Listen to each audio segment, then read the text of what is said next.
ప్రియమైన సహోదరి సహోదరులకు ప్రభు పేడ వందనాలు. అందరికీ ప్రైజ్ లార్డ్. అందరూ బాగున్నారా? మీ అందరి గురించి ప్రార్థన చేస్తూ వస్తున్నాము. మీలో ఎవరైనా కొత్తగా ఛానల్ చూస్తున్నట్లయితే దయచేసి సబ్స్క్రైబ్ చేసుకోండి. అదేవిధంగా ఇతరులకు కూడా తెలియచేయండి. ఈరోజు మనం దేవుని వాక్యం నుంచి విశ్వాసం నీకు ఉంటే దేవుని కార్యాలు చూస్తావు.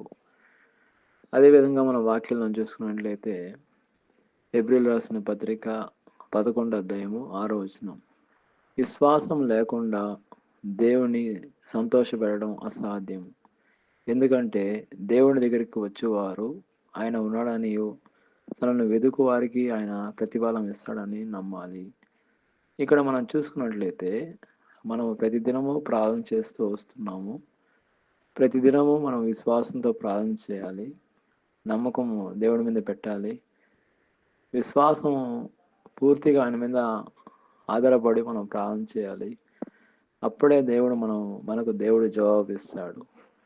అదేవిధంగా మనం చూసుకున్నట్లయితే ఇంకొక వచనంలో ఏప్రిల్ రాసిన పత్రిక 11వ అధ్యాయము 5వ వచనంలో విశ్వాసమును బట్టి హనోకు మరణము చూడకున్నట్లు కొనిపోబడను. ఇక్కడ చూసినట్లయితే విశ్వాసాన్ని బట్టి హనోకు మరణమే లేదంట. అతనికి మరణించిన వ్యక్తి హనోకు. ఆయన మరణమే రుచి చూడకుండా వెళ్ళిపోయాడండి. ఈ లోకంలో ఉన్నంత వరకు ఉండి దేవుడితో నడుస్తూ ఆయన దేవుడి దగ్గరికి వెళ్ళిపోయాడు. మనం వాక్యంలో చూసినట్లయితే ఏప్రిల్ రాసిన పత్రిక 11వ అధ్యాయము 5వ వచనంలో విశ్వాసాన్ని బట్టి హనోకు మరణం చూడకున్నట్లు కొనిపోబడను. అతడు కొనిపోబడకు మునపు దేవునికి ఇష్టడై ఉండెను, సాక్ష్యం పొందెను గనుక అతడు కనబడలేదు, దేవుని అతన్ని కొనిపోయాను. ఇక్కడ చూసినట్లయితే దేవుడికి ఇష్టంగా ఉన్నాడు అతను విశ్వాసంతో. కాబట్టి అతను దేవుడు మరణం చూడకుండా ఆయన్ని పరలోకానికి తీసుకెళ్ళాడు.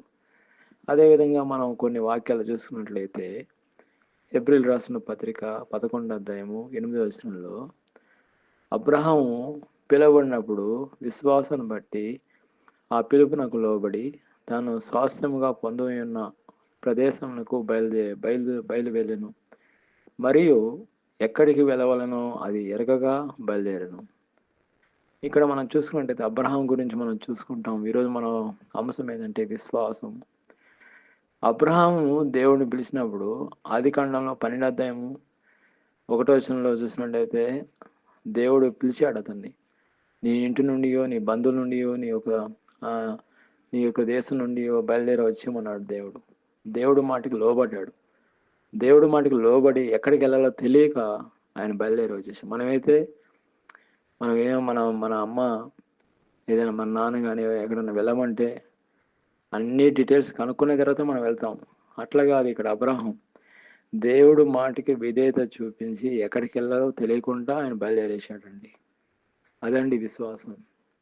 అదేవిధంగా మన వాక్యంలో కొన్ని వాక్యాలు చూసినట్లయితే ఏప్రిల్ రాసిన పత్రిక 11వ అధ్యాయము 11వ వచనంలో విశ్వాసాన్ని బట్టి అబ్రహాము సారో ఎంతో వృద్ధాప్యంలో ఉన్నప్పుడు తనకు కుమారుని కలుగుతాడని వాగ్దానం చేసిన దేవుడు నమ్మదగిన వాడని ఎంచి ఆమె గర్భం ధరించి శక్తి పొందింది.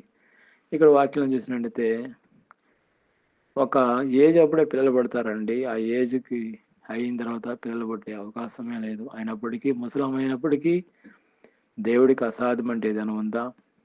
ఆయన లేని వాటిని ఉన్నవాటిగా చేసే దేవుడు. స్త్రీ ధర్మం ఆమె నిలిచిపోయినప్పటికీ దేవుడి మీద విశ్వాసం ఉంచింది. దేవుడు అద్భుత రీతిగా ఆమెకి మగ సంతానం అనుగ్రహించినట్లు మనం చూస్తాము. దేవుడికి అసాధ్యం అంటే ఏదైనా ఉందా ఈ లోకంలో? ఆయనకు అసాధ్యం అంటే ఏదీ లేదు. మన నమ్మకం, విశ్వాసం ఉంచితే చాలు, దేవుడు గొప్ప కార్యం చేస్తాడు. అదేవిధంగా మనం వాక్యాలను చూసినట్లయితే ఏప్రిల్ రాసిన పత్రిక 11వ అధ్యాయము 29వ వచనంలో ఇజ్రాయేలు ఎర్ర సముద్రాన్ని దాటడం గురించి చెప్తుంది. విశ్వాసాన్ని బట్టి వారు ఎర్ర సముద్రమును 6 నెలల మీద నడిచిరి. అట్లు చేయుటకు ఐగుప్తులు ప్రయత్నించిరి, కానీ మునిగిపోయిరి. చూడండి, ఇక్కడ విశ్వాసాన్ని బట్టి ఎర్ర సముద్రం మీద నడిచినట్లు వాళ్ళు 6 నెలల వాళ్ళు 6 నెలల మీద నడిచినట్లు ఎర్ర సముద్రం మీద నడిచారండి. అట్లా చేయడం అది దేవుని యొక్క కార్యం అండి. నీళ్ళల్లో మనం నడవడం ఎప్పుడైనా చూసాము. మన నీళ్ళల్లో నడవడానికి మనం ప్రయత్నించినా కానీ నీళ్ళలో నడవలేము. కానీ దేవుని యొక్క కృపను బట్టి, దేవుని యొక్క శక్తిని బట్టి ఆయన మీద విశ్వాసం నడవచ్చు. ఆయన మీద భారం పెట్టి ఆ విశ్వాసం అనేది చాలా ఎక్కువ ఉండాలండి. ఇక్కడ వాక్యం చూసినట్టయితే వాళ్ళు నీళ్ళ మీద నడిచినట్లు మనం చూస్తాము. నీళ్ళ మీద నడవడమే కాకుండా వాళ్ళ శత్రువులు ఎవరైతే ఉన్నారో ఐగుప్తీయులు, వాళ్ళు సముద్రంకి వచ్చినప్పుడు వాళ్ళు దాటేసిన తర్వాత అది నీళ్ళు అనేది సముద్రం అనేది మునిగిపోయిందండి. వాళ్ళందరినీ ముంచేసింది. కాబట్టి ముందు శత్రువులు, వెనక శత్రువులు, ముందు సముద్రం, వెనక శత్రువు అయినప్పటికీ దేవుడు ఎంత శత్రువు ఉన్నప్పటికీ మనం దేవుడి మీద విశ్వాసం ఇస్తే తప్పకుండా దేవుడు మనకు తోడే ఉండి మనల్ని విడిపిస్తాడు.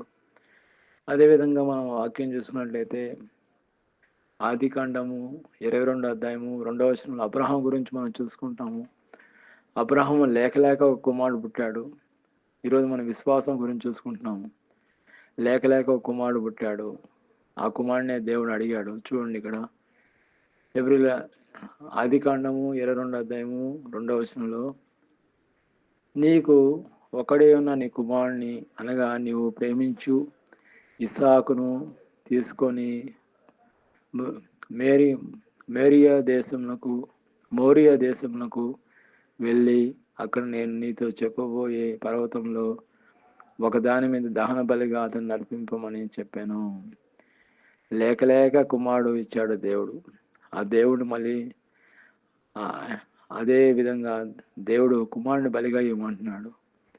ఎవరు ఇవ్వరండి, కానీ అబ్రహాం ఎంతో దేవుడికి విధేయత చూపిస్తున్నాడు. కాబట్టి దేవుడు మాటికి ఆయన విశ్వాసం ఉంచి దేవుడికి అర్పించింది మళ్ళీ ఆయన ఏదైనా చేయగలడని, తిరిగి ఇవ్వగలడని నమ్మకంతో, విశ్వాసంతో ఆయన మాటికి లోబడ్డాడండి. అదేవిధంగా కొన్ని వాక్యాలు మనం చూసుకున్నట్లయితే ఆదికాండము 22 అధ్యాయము 5వ వచనంలో చూసుకున్నట్లయితే, తన పని వారితో మీరు గాడిదతో ఇక్కడనే ఉండి నేనును ఈ చిన్నవాడు అక్కడికి వెళ్ళి దేవుడికి మొక్కి మరలా మీ వద్దకు వచ్చేదామని చెప్పాను. ఎంత పెద్ద విశ్వాసం ఉందో చూడండి. అబ్రహాంకి వాళ్ళ కుమారుడు ఇద్దరు కూడా వెళ్ళి వస్తామని చెప్తున్నారు పని వాళ్ళతో. అంటే ఎంత విశ్వాసం చూడండి. దేవుడు బలిగా అర్పించినా కానీ తిరిగి ఇవ్వగలడని ఆ విశ్వాసంతో ఆయన చెప్పాడండి. అదేవిధంగా ఆదికాండము 22 అధ్యాయము 7వ వచనంలో చూసినట్టయితే, ఇస్సాకు తండ్రి అయిన అబ్రహాంతో నా తండ్రి అని పిలిచాను. అందుకు అతడు ఏమి నా కుమారుడనెను.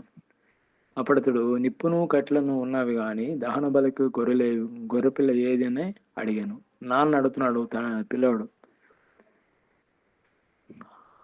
గొర్రెపిల్ల ఏదని అడుగుతున్నాడు. నిప్పు ఉంది, కట్లు ఉన్నాయి, కానీ గొర్రెపిల్ల దహన బలికి గొర్రెపిల్ల ఎక్కడని అంటున్నాడు. అప్పుడేమంటున్నాడు చూడండి, 22 అధ్యాయము 8వ వచనంలో, అబ్రహాము నా కుమారుడా, దేవుడు దహన బలికి గొర్రెపిల్లను దేవుడే చూసుకున్నానని చెప్పాను. చూడండి ఎంత విశ్వాసం చూడండి అబ్రహానికి. అదే విశ్వాసం మనలో కూడా ఉంటే దేవుడి కార్యాలు మనం చూస్తాం. దేవుడి ఈ వాక్యం దీవించింది కాక. ఆమె.